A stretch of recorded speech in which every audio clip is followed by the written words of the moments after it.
This mistake cost me $1 million.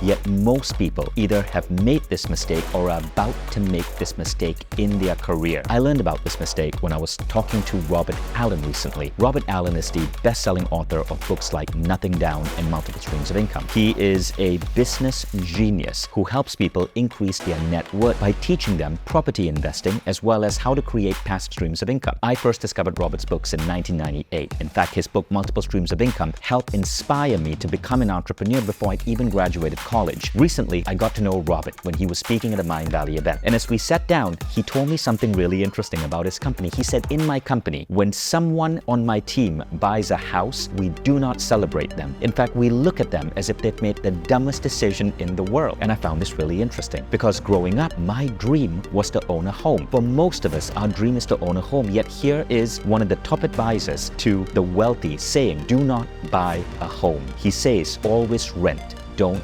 buy. So I asked Robert to clarify because I had bought my dream apartment in 2012 and I was so proud of myself. I'd saved up for years to buy that apartment. And when I did the math Robert asked me to do, I realized that this dumb decision had cost me, $1 million. Now let me show you how it worked. I was buying a dream apartment. I was so excited about this. I was a new father, I had a kid, and I wanted a great place to raise my family. The mistake I made though is I decided to put a down payment of approximately $130,000 on an apartment. I then owed the bank approximately $2,500 a month. It's been 13 years since I've bought this apartment, and I've paid the bank close to $390,000 plus the down payment. That is $520,000. That's what I put into the apartment. Now this wasn't bad. I've had a place for 13 years now that I can call home. But here's what Robert explained to me. If I had chosen to rent that apartment for 13 years and instead taken that down payment and put it into a better appreciating asset, I would be far wealthier today. He challenged me to do the math. Back then, in 2012 when I bought my apartment, my favorite stock was Apple. I would buy a little bit of Apple, maybe $1,000, $2,000 of Apple. I was just getting started in my career and most of my money was going into building up my business. If I hadn't put that down payment on that apartment, I would have been able to put $130,000 into Apple stock.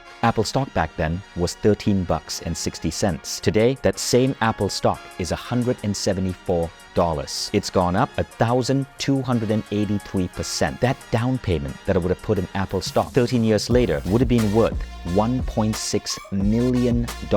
How much is my home worth? I've put approximately $520,000 into my home. But here's the thing. Of that $520,000, a large chunk of it actually isn't in the value of the home. It's paying back the bank loan. I've spent $320,000 on that home. And today that same home, if I were to sell it, is worth $320,000. Because after the pandemic, the city I lived in was badly hit. I still have barely paid off the bank loan. If I had used Robert Allen's approach, if I put that down payment instead in Apple stock, rented and not bought my home, today that Apple stock, which I paid $130,000 for, even after deducting the cost of my rent, would have made me a grand total of $1.26 million.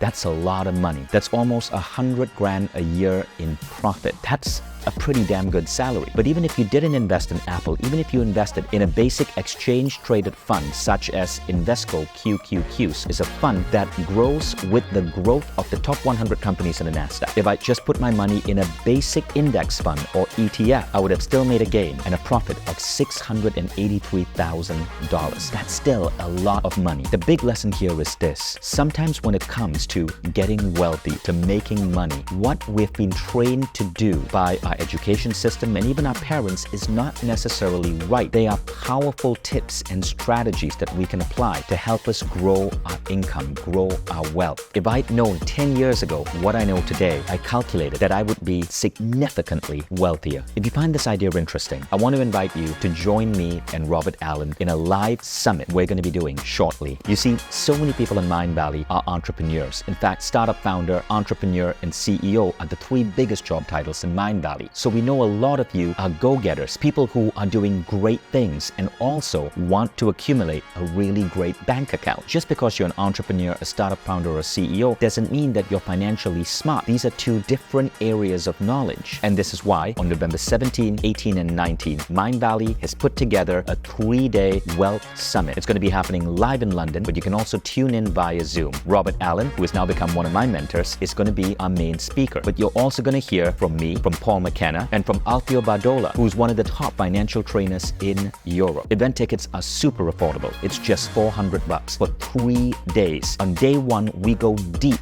in real estate. On day 2, we go deep in stocks and trading. And on day 3, we talk about how to automate a business for passive income. Most people today don't understand how to buy property with no money down. Most people today don't understand the difference between an index fund and a mutual fund. We make dumb financial decisions, and these cost us millions of dollars over our lifetime. But if you could learn the simple practices here in just 3 days for $400, think about what that could do to your career, to your retirement fund, to the wealth that you accumulate. I wish I had this knowledge 12 years ago. I've realized I've made some pretty dumb mistakes. That's why I want to make sure that you, who are part of our Mindvalley community, get access to this type of knowledge. So click the link below this video to learn all about this incredible wealth summit that Mindvalley is going to be putting on this November, and perhaps I'll see you there.